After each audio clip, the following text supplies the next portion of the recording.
恨、友情与鲜血、亲情与背叛，有血有肉的、丰富内涵的动画片。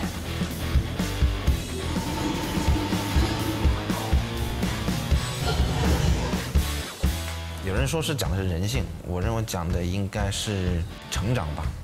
一个是从男孩成长成男人，一个是从顶天立地的男人，让他变得更加的圆融，更加的完整。方向增大。好，这个边缘啊，再处理一下。这穿过去的这一下没表情的。第一个镜头我们还是得使劲磕一下。不管是从故事情节来说，还是画面表现来说，都是非常优秀的。一旦推放到市场上，一定有它的这个冲击力。这款荧幕是所有影视类作品的终极考场。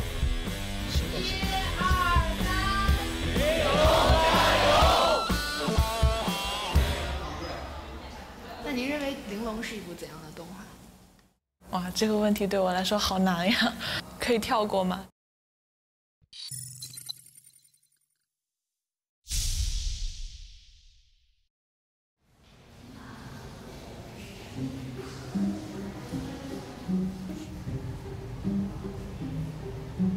我叫袁梦琪，29岁。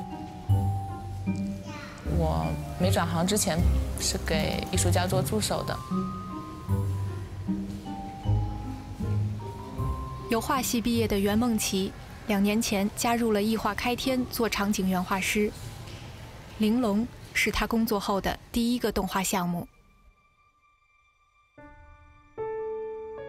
原画在动画中的功能大概就是把编剧的想法用视觉的方式呈现给观众。